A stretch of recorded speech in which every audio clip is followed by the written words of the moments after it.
podcast is part of the Sports Social Podcast Network. Hello, everyone, and welcome to another episode of the Two-Footed Podcast here on EPL Index. Now, before we kick things off today, I just want to share something with everybody. This episode is brought to you by our partners at Sky Bet. We've teamed up with Sky Bet because they truly understand what it means to be a fan. Sky Bet appreciates the length that people go through to support their team in all areas, whether you're a match-going fan or otherwise, and there's just no better fit for us right now than a partnership with the good folks at Sky Bet. So with that said, let's go. What's good, boys and girls? Two-Footed Podcast. Today is Monday, the 9th of September. Hope you're all well and having a pleasant day. Weather update. It's gotten really overcast. It was actually quite nice earlier, but it's no longer nice. It's just really, really grey, which is a bit disappointing. Anyway, as you will have heard before this podcast started, today's episode is brought to you by Sky Bet. And we will therefore be taking a look at some Sky Bet EFL Championship, League 1 and League 2 carry on today. So, obviously there was no Championship games at the weekend, but what we do have to discuss is the three teams, Luton Town, Burnley and Sheffield United, who were relegated from the Premier League last season, and not only what they did in the summer, but let's have a quick look at where they're standing so far in the Championship. So let's get started with Luton. They sign Shandon Baptiste on loan after he left Brentford. Ruel Walters comes in from Arsenal on a free. And Mark McGuinness is signed from Cardiff. I believe a couple of million. I like that signing. I think Mark McGuinness has got something about him. They bring in Liam Walsh on a free. And Lamine Fana comes in from AEK Athens, a Spanish defensive midfielder, 20 years of age. Senegalese by birth, but Spanish by association. Talented player by all accounts. I was a little bit underwhelmed on the whole by their incomings. If we look at who went out, Ryan Giles, that was expected. Ross Barkley, that was expected. Jake Berger and John McAtee leave. Those two don't really make much of a difference either way. McAtee potentially somebody that could contribute for Bolton this season, but hadn't played for Luton, had spent last year on loan at Barnsley. But Chidozie Ogbena was sold as well, obviously joined Ipswich in the last couple of days of the window. So you're looking at two vital players in Barkley and Ogbena that have left. They also do bring in Tim Krause on loan from Mainz. He's a decent midfield player, 23 years of age, came through the Leipzig Academy, spent last season with Mainz, but in on loan this season with Luton, and we'll see how he gets on. They loaned out Dion Pereira, Jack Walton, Alan Campbell. Fane went on loan to AEK in Sweden, which is where they bought him. It was part of the deal to buy him and loan him back.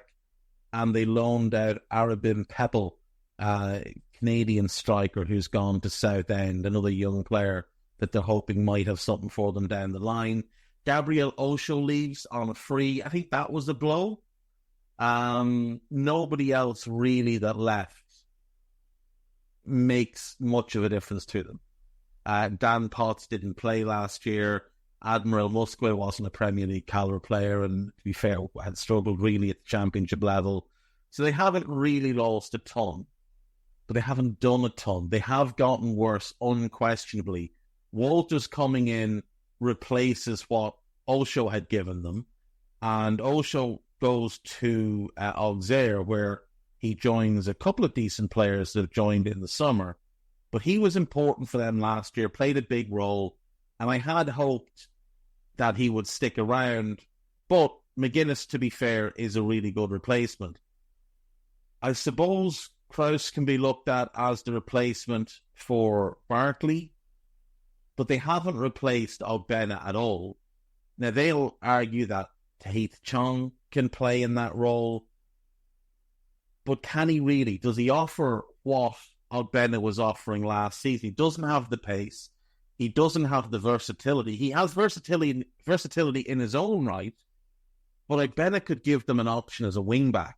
If they want to be more attacking in-game, he could give them that option as a wing-back, which they're just not going to get from Tahith Chong. They do keep Adebayo. They keep Carlton Morris. Obviously, they're the primary goal scorers in the squad, though not so much so far this year. I have to say I am a little bit concerned about how they started the season.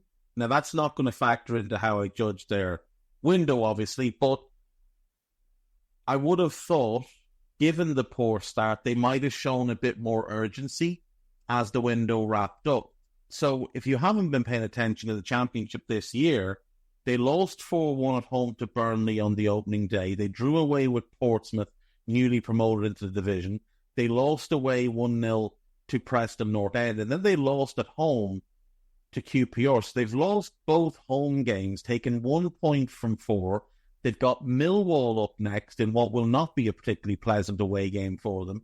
Then they play Sheffield Wednesday at home, and then they play Plymouth away. So potential to pick up points there. They also went out in the second round, or the first round for them, of the EFL Cup, losing on penalties to QPR. So that's not good, and all of that has brought an abundance of pressure on Rob Edwards, who was clearly given a free pass last year. They didn't back him with Premier League caliber signings after he got them promoted. They very much went with the Championship-style rebuild. Let's build a good Championship team, go down, and then when we come back up, we feel like we'll be better positioned. And thus far, it hasn't started that way, but there is 42 games left, so there's plenty of time. But overall, I feel like it's an upgrade in defence, McGuinness overall show, but a downgrade in midfield and a downgrade in attack. And that would concern me, especially considering it's not like they had a bunch of big money signings or big wage signings sitting about the club. They didn't spend a ton last year, and Albena, one of the guys they sold this summer, they got for free. Barkley they got for free. So they've made a £13 million profit on the pair of them, haven't had to sell anyone else, and yet didn't really spend any money. Would have made a decent enough profit in this window for a Championship team. And when you factor in that they have parachute payments coming, that they banked a ton of money last summer, that's a little bit disappointing. Now, I do see the bigger picture with Luton. The bigger picture with Luton is this is a club that's been to financial hell and back. They've been to non-league and back. And there is long-term planning going on here with regards to the stadium.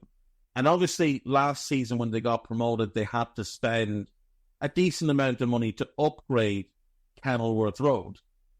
Now, as things currently stand, they're aiming to move into a new stadium in 2026, which will hold about 19,500 and potentially rising to 23,500 with the advent of safe standing and the possibility to put that in different areas of the stadium.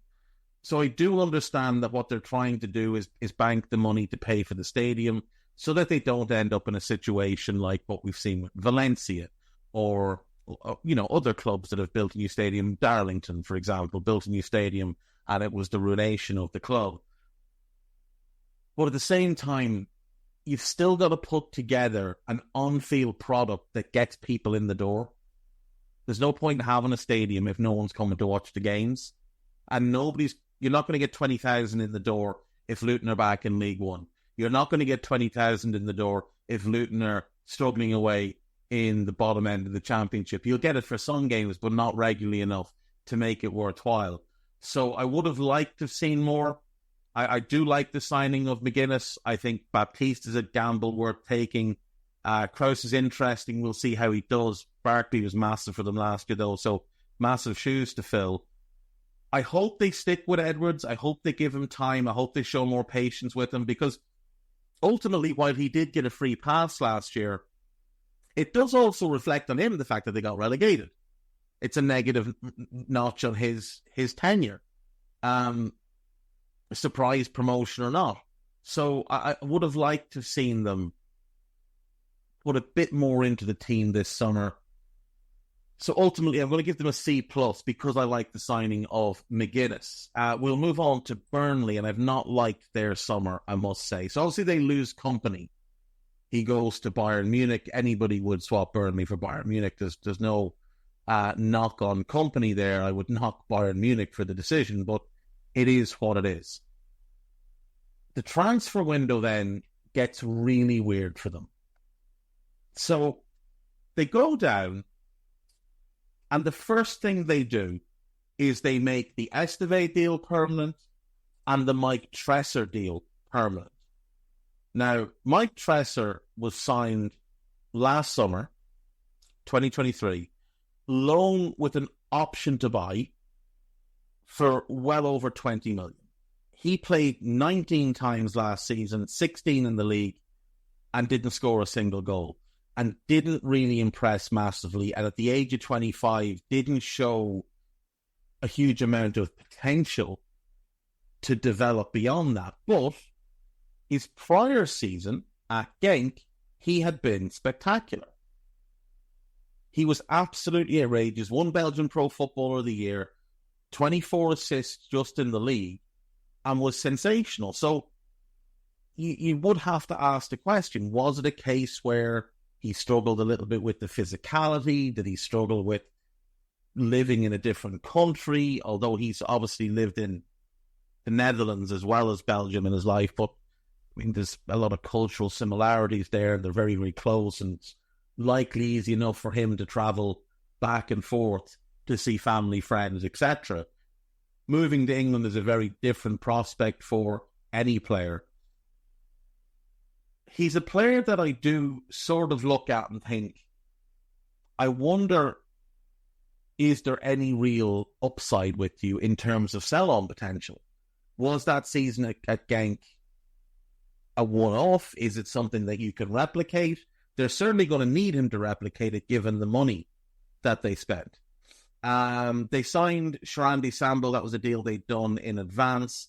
Johan Berg Gudmundsson his contract had expired. Burnley then re-signed him when Scott Parker took over, and then sold him later in the summer. So it was a little bit odd for everybody involved. I suppose they made a few quid on it. They bring in Lucas Perez, a left back from Santos. They bring in Umtanji from Cannes, the big centre forward.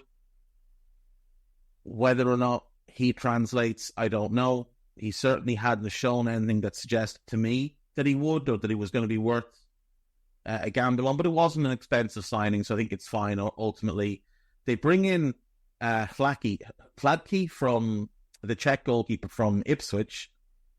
They bring in Etienne Green from St. Etienne, who I really like. I assumed that meant that James Trafford was on his way, but obviously that didn't come to fruition.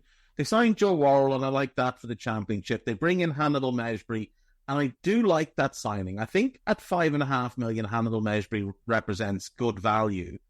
He's young, he's dynamic. I really like the fact that he is one of those players that if the game is going against him and against his team, he's not against booting someone up in the air to just try and swing the momentum.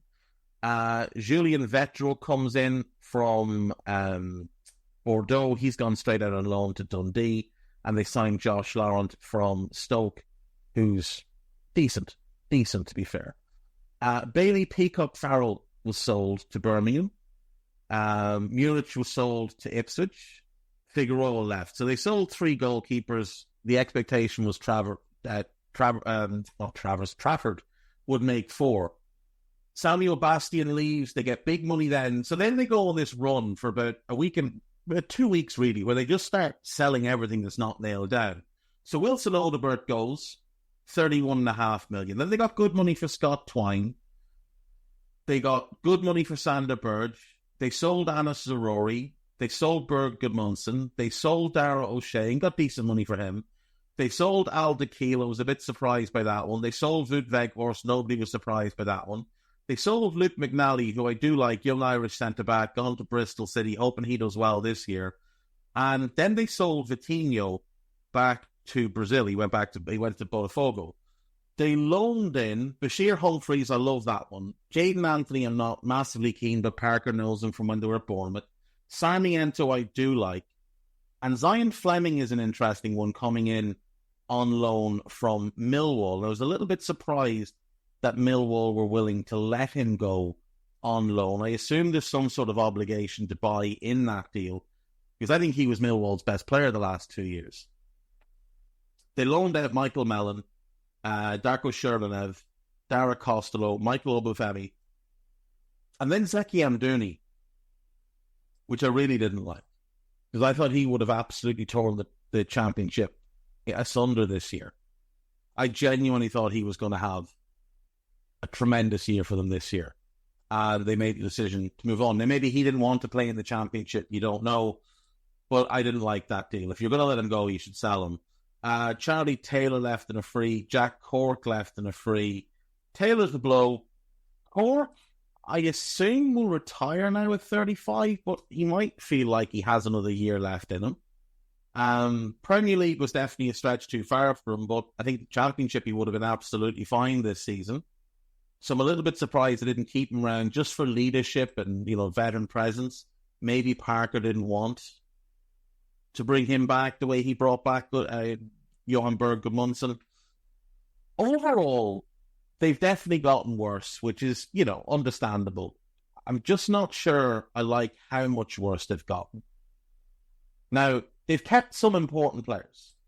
So they kept Trafford. They kept Esteve. They kept Brownhill. They kept Lyle Foster, who it looked like he would go as well. And then they got rid of an awful lot of players. An awful lot of players.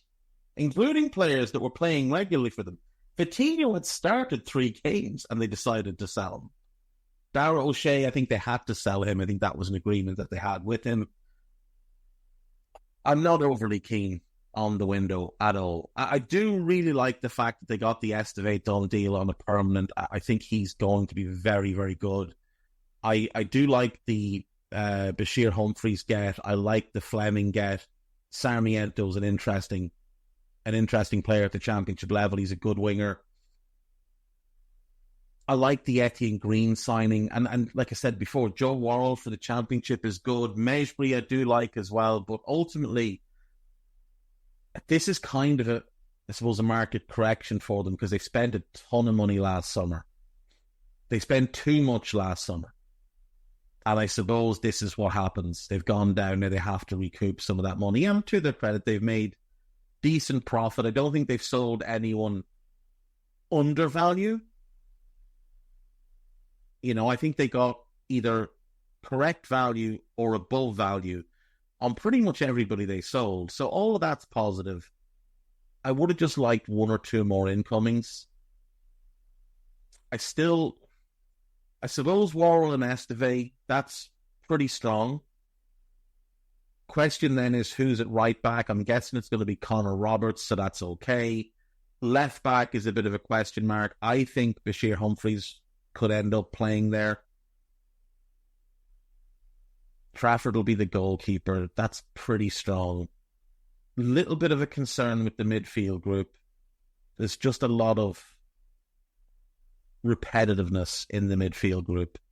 But they are banking on a couple of things. They're banking on Aaron Ramsey kicking on. He had a disappointing season last year because of injuries and different things. They're banking on Kolyashu taking another step forward in his development. He's super talented.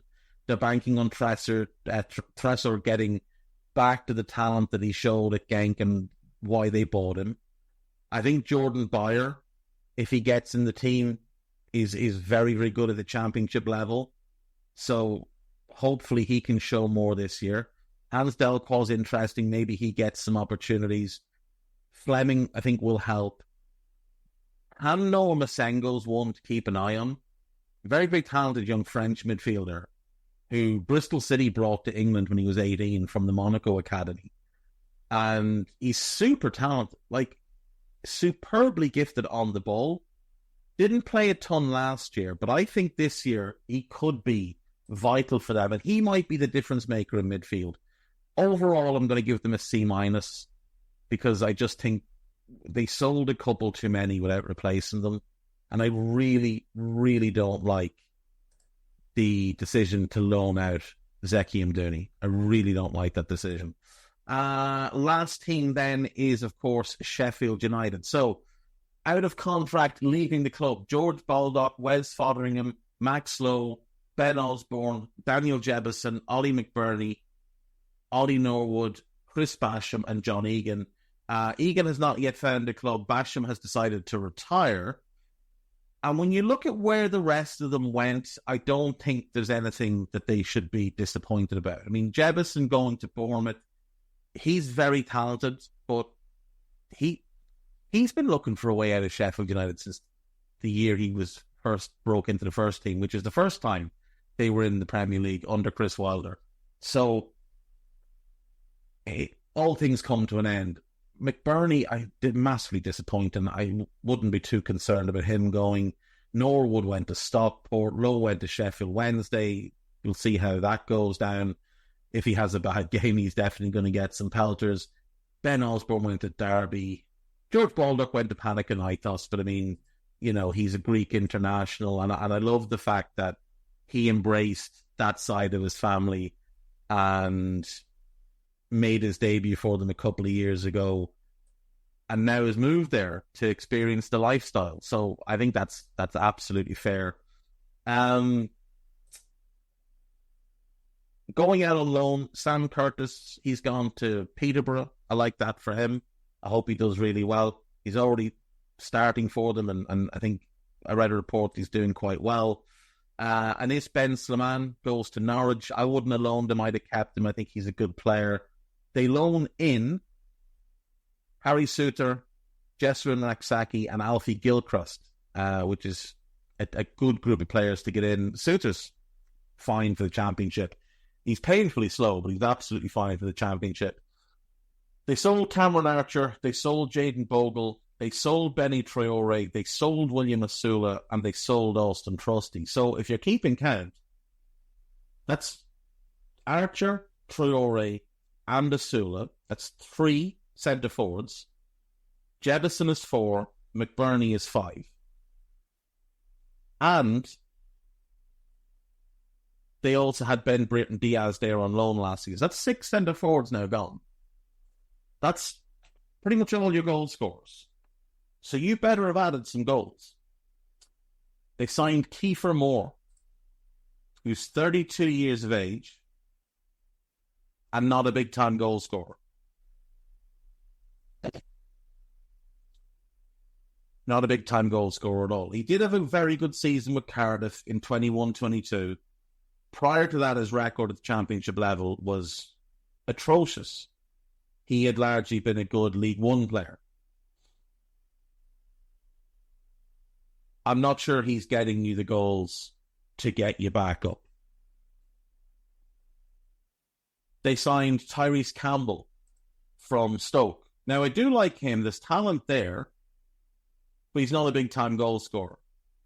His career best is 9 in 37. Actually, he did it a year where he scored 7 in 19 and then got injured. Maybe he can replicate that. I would have some doubts. They also signed Jamie Shackleton, Sam McCallum, Callum O'Hare. I really like that. Again, I'm surprised he went there. And Michael Cooper comes in from Plymouth. And they signed Harrison Burrows from Peterborough, another left back to go with McCallum because, well, competition among positions is obviously a good thing. The big positive for them is that they managed to hold on to Ahmed Hodzic, who's obviously their best defender.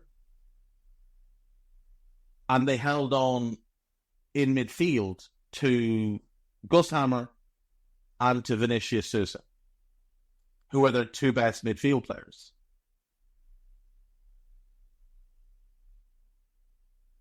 But I'm really not sure there's anything else positive that you can take. I'm really not sure there is. I think they've shot themselves in the foot a little bit here. I don't know that there's enough goals in this squad to get back out of the Championship. I really don't think there is. Like, if we look at the forward players in the squad, Ryan Brewster, I mean, he's been a disaster. Like, that's one of the worst transfers in Premier League history. Moore, not a big goal scorer. Raksaki's very talented. And he had a really good season on loan with Charlton the year before last in League One. But is he going to be the guy? He's never proven it at the Championship level. Tyrese Campbell, like I say, he's an inconsistent goal scorer. And they've got a youngster called Louis Marsh, who's 20, and has never scored a professional league goal. I think there's the makings of a defence, the makings of a midfield. I'm not overly keen on what you've got in goal there. Not even a little bit keen, actually, on what you've got in goal. And I don't like what you've got up front. Of the players that have come in, again, I'm not massively keen. Callum O'Hare is the best signing you made, without question. And him and Hammer worked brilliantly together at Coventry, so maybe that clicks back into gear. But no, I'm not keen at all. Not keen at all. This is a D window. That's a D window. That's a very, very poor window for Sheffield United. Now, unlike Luton, Burnley and Sheffield United have not had disastrous starts to the season, which we should point out. Now, Burnley started really well. They hammered Luton, they hammered Cardiff, but then they lost at Sunderland, and they drew at home with Blackburn, which was a disappointing result for them. They did also go out of the EFL Cup, but it was to Wolves. It was to a Premier League team. It was away from home, so you don't mind that too much. Sheffield United, obviously, I should have mentioned they still have Chris Wilder in charge. They've had a decent start. They went away to Preston and won, got a draw at home to QPR, went away to Norwich and got a draw, and then beat Watford at home, and Watford had a really good start. They beat Wrexham in the first round of the EFL Cup and then lost to Barnsley in the second round, which was disappointing, because Barnsley are in League One. That was away to Yorkshire Derby, but still, I don't think they're coming back up. I think of the three, I would give Burnley, even though I didn't like the window, I would give Burnley the advantage of the three to come up. I don't like any of their windows, frankly, but Burnley are the one I think most likely to come back up. Scotty Two Coates is someone that I like to poke fun at, but he has taken two teams from the Championship into the Premier League. He knows how to get promoted.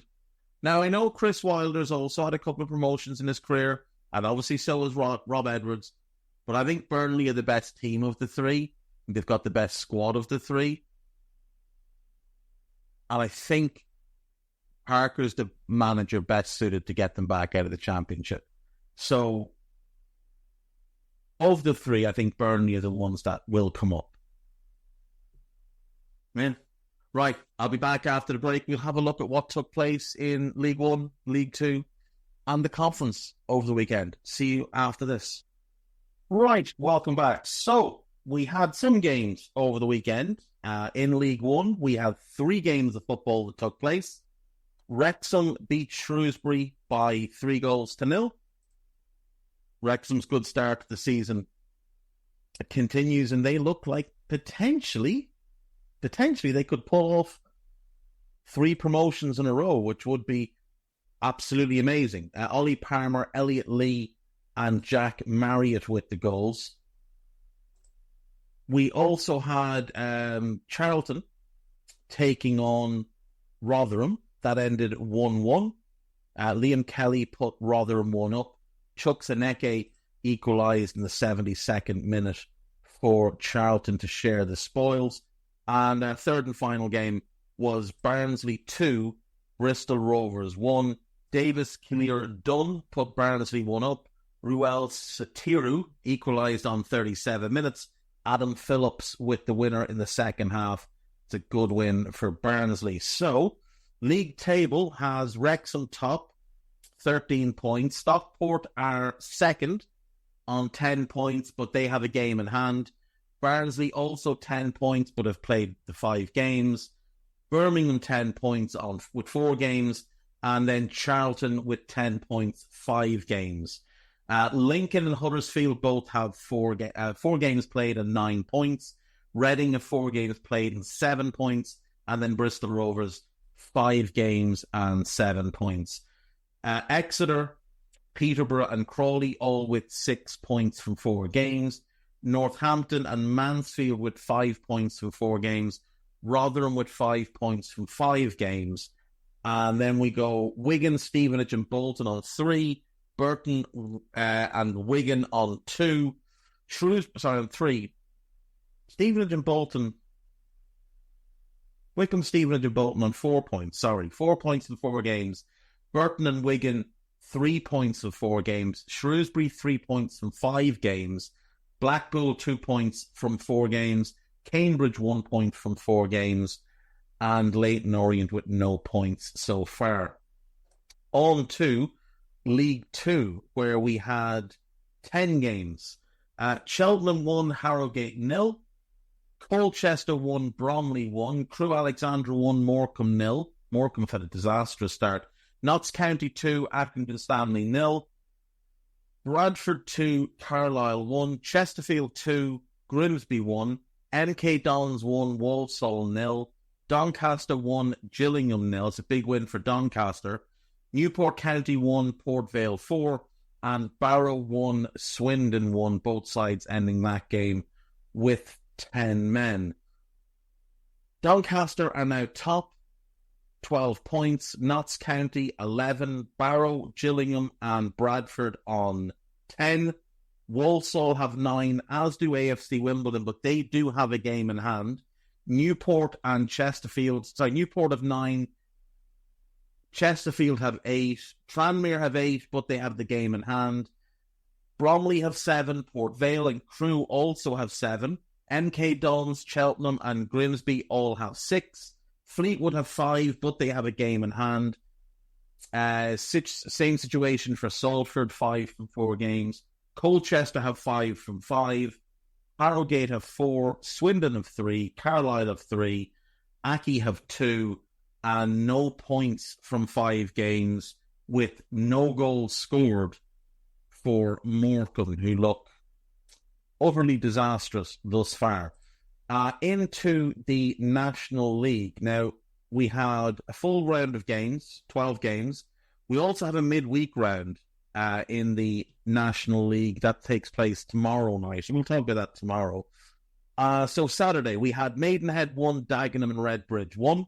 Gateshead 2, Barnet 0. Altrincham 4, Ebbsfleet 0. Wealdstone 0, York City 2. Hartlepool 0, Halifax 0. Eastleigh 1, Tamworth 0. Field 3, Yeovil 4. Braintree 0, Woking 0. Oldham 1, Southend 1. Sutton 0, Boston United 3. Solihull Moors 0, Forest Green 1. And Aldershot 0, Rochdale 2.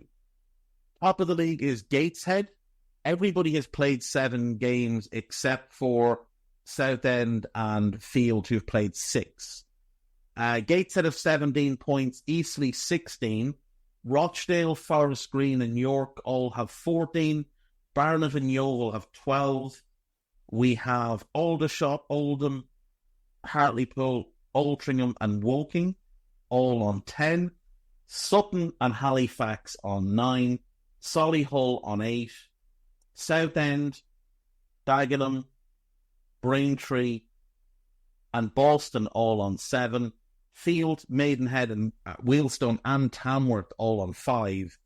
And bringing up the rear, the only team yet to win a game is Ebbsfleet, who've got 1 point. So that is us caught up on what took place in the lower leagues of English football at the weekend. Although we must check in with Robbie Savage, and see how he got on this weekend with Macclesfield. So let's see. Macclesfield FC.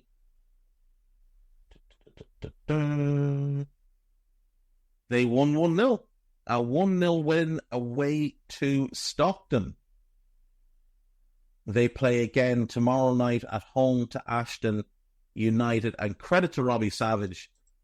This is going very, very well for them. Robbie Savage appears to be somewhat decent. Can the same be said for Big Dunk as we bounce across the border up north? Inverness Caledonian Thistle 3, Stirling Albion 0 in the Scottish Challenge Cup third round. That's back-to-back wins for Big Dunk. That's not something we can say very often about a Duncan Ferguson-led team. Back-to-back wins. And as I go on to Google and look for Duncan Ferguson, his Wikipedia page is marked, you visit regularly. 69 games in charge now for Big Dunk, 18 wins, 21 draws and 30 defeats, 26.9% win rate. That's for the career. With Inverness, though, he now has more wins than losses. So 47 games, 16 wins, 16 draws, and 15 defeats, a 34.04% win rate with Inverness. Now, their next game is Alloa Athletic away next weekend. And if we look at the table, Alloa are currently third, Inverness are fifth. Both teams have drawn 3 games each, and a draw would be the right result to give us 16, 16, 16 across his 48 games, and drop that career win percentage just a little bit down more towards the 26%, which is more fitting for Big Dunk. Right, so we will go to break and come back and get ourselves wrapped up for this part of the show. I'll see you after the break. Right, welcome back. So I suppose we might as well talk about the fact that there has been some international football over the last few days. It's been mostly Nations League, which, you know, it is what it is. I'm not going to get into the South American stuff because, frankly, I haven't been paying any attention to much of it. But we can have a look at the Nations League. We can start with Nations League A, which is the top division of the Nations League. In Group 1, Portugal beat Croatia 2-1 and Poland beat Scotland 3-2 in the first round of games. Then Croatia beat Poland and then Portugal scraped a win over Scotland. So Portugal with 6 points, Croatia with 3, Poland with 3, and a battle start for Scotland with no points. The next round of games in October will see Croatia home to Scotland, Poland home to Portugal, then Poland home to Croatia, and Scotland home to the Portuguese. In Group 2, Belgium and Israel played out a 3-1 Belgium win, and then Italy went to France and won 3-1. Having gone 1 down through Bradley Barcola, Italy turned that game around and were 3-1 winners. The second round of games from that group are actually taking place today. France versus Belgium, Israel versus Italy. In October, we get Israel, France, Italy, Belgium, and then Belgium, France, Italy, Israel. So you've got Italy and Belgium, obviously, with 3 points so far, and the other two with nothing. In Group 3, Germany hammered Hungary 5-0, and the Netherlands hammered Bosnia and Herzegovina by 5-2. Tomorrow, Hungary take on Bosnia, and the Netherlands take on Germany. In October, it's Bosnia hosting Germany, Hungary hosting the Netherlands, and then Bosnia, Hungary, Germany, Netherlands. In Group 4, Denmark beat Switzerland by 2-0. Good to see Patrick Dergu on the score sheet there. Serbia and Spain played out a 0-0 draw. Then Denmark beat the Serbians by 2-0, and Spain beat Switzerland 4-1 in Geneva. Joselu, 2 goals from Fabian Ruiz and Ferran Torres with the wrap-up goal there. Amdoni scored for the Swiss. Denmark have 4 points. Denmark have 6 points. Spain have 4. Serbia have 1. And the Swiss have none. In October, it'll be Serbia versus the Swiss, Spain versus Denmark, then Spain versus Serbia, and Switzerland versus Denmark. Top 2 go through to the quarterfinals from each group. The team who finishes bottom of each group gets relegated, and the team who finishes second from bottom go into the relegation playoffs. In League B, Group 1, Georgia beat the Czech Republic by 4-1, and Albania beat Ukraine by 2-1. Now, Ukraine were the home team, but that game obviously had to be played out of Ukraine because of the ongoing war. That game took place in Prague. Tomorrow night, Albania take on Georgia, and the Czech Republic take on Ukraine. In October, it's the Czechs against Albania, Ukraine against Georgia, and then Georgia against Albania, Ukraine against the Czech Republic. So Ukraine have 2 home games there. Both of them are being played in Poland. Georgia and Albania with 3 points, the other 2 with none, but we'll see how that looks after tomorrow night's games. Group 2 then, Ireland lost 2-0 at home to England. It should really have been more, in fairness. England are much, much better. It's actually ridiculous that England are in the same group as Ireland, the same level as Ireland. England are so much better, but obviously they were garbage last time out in the Nations League, and that's why they find themselves playing among the scrubs.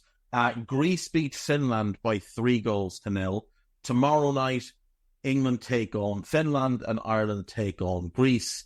And I will tell you now, I would be stunned if Ireland don't get beaten. In October, England host Greece, Ireland travel to Finland, then Finland host England, and Ireland travel to Greece. The Finns, maybe we can get something against. I'm particularly looking at the home game in November as maybe our only chance of points. Moving on to groups. I should point out Greece and England have 3 points and the others have nothing. In Group 3, Kazakhstan and Norway played at a 0-0 draw. Slovenia and Austria played at a 1-1 draw. The second round of games are today. Norway play Austria, Slovenia play Kazakhstan. So everybody has 1 point from one game. And in Group 4, Iceland beat Montenegro 2-0. And Wales and Turkey played at a 0-0 draw. Tonight it's Montenegro against the Welsh and Turkey against Iceland.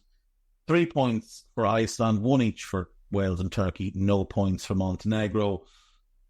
In October, Iceland, Wales, Turkey, Montenegro, Iceland, Turkey, and Wales, Montenegro. Did I mention that in October it's Austria versus Kazakhstan and Norway versus Slovenia? Kazakhstan versus Slovenia and Austria versus Norway. They don't get the juices flowing. Are you really a football fan? Really? If you're not, just hopped up on anticipation of Kazakhstan at home to Slovenia. Again, top 2 go through. Bottom team is relegated. Third team goes into relegation playoffs. Nations League C. Group 1, Azerbaijan 1, Sweden 3, Estonia 0, Slovakia 1, and then Slovakia 2, Azerbaijan 0, Sweden 3, Estonia 0. Victor Gyökeres and Alexander Isak both with 3 goals thus far. That's a very, very formidable front two. A very, very formidable front two. In October, it's Estonia versus Azerbaijan, Slovakia versus Sweden, Azerbaijan, Slovakia, and Estonia, Sweden. Group 2, Lithuania 0, Cyprus 1, Kosovo 0, Romania 3.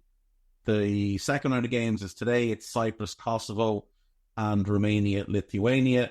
In October, it's Lithuania, Kosovo, Cyprus, Romania, Kosovo, Cyprus, Lithuania, Romania.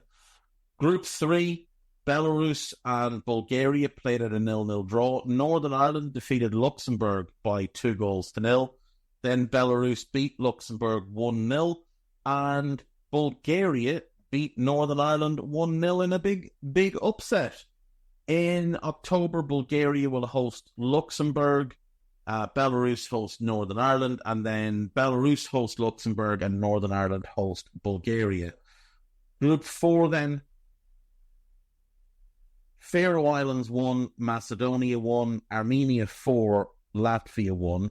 Second round of games is tomorrow night. It's Latvia against the Faroes and North Macedonia against Armenia. Now, in League C, top one is promoted. Top one in each group is promoted. Second place teams go into playoffs for promotion. Third place teams, it's over for you. There's no more games. You just stay in the same league. And the bottom team is either relegated or into the relegation playoffs, depending on your points total. Finally, then, Group D. There's two groups here, or League D, I should say, two groups. San Marino, Gibraltar, and Liechtenstein are in one, and Moldova, Andorra, and Malta are in the other. So Moldova beat Malta, and tomorrow night Andorra will take on Malta. In October, Moldova play Andorra, and Malta play Moldova. So yeah. That's where we stand. Moldova have 3 points. Malta have none. Andorra yet to play, but we'll see how they do against Malta. However, the more important one is the other group. So Gibraltar and Liechtenstein drew 2-2. Okay. In October, we will see Gibraltar host San Marino and Liechtenstein host Gibraltar. But the most important thing that took place in international football over the past, since the major competitions in the summer. San Marino 1, Liechtenstein 0. The first ever competitive win for San Marino's national team. The first ever competitive win. They were 76 games with 0 wins and 2 draws in World Cup qualification. 86 games with 0 wins and 1 draw in Euro qualification. They were 14 games with no wins and 2 draws in Nations League football, but now they can proudly say that they won a competitive match for the first time in their history. Nico Sensoli scoring the only goal of the game. Their only prior win in their entire international history. And bear in mind, they made their first international bow in 1990. 1990. They'd only ever won 1 match. They beat Liechtenstein in 2004. So not only is it their first competitive win, it's their second win ever, and their first win in over 20 years. And Nico Sensoli is likely to have a statue erected of himself with his first goal in his 4th cap. Build the statue, print the shirts. Sensoli is God. And I'll see you all tomorrow. I'll be back later today with 2-Footed Extra, but for the main part of the pod, tomorrow. Right, this show was brought to you by Sky Bet, as you heard at the start of today's show. We want to thank them for their continued support. And as always, to get involved with Sky Bet, you need to be over 18. And if you have questions or queries or problems with gambling, visit begambleaware.org and stay safe. Bye-bye. This podcast is part of the Sports Social Podcast Network.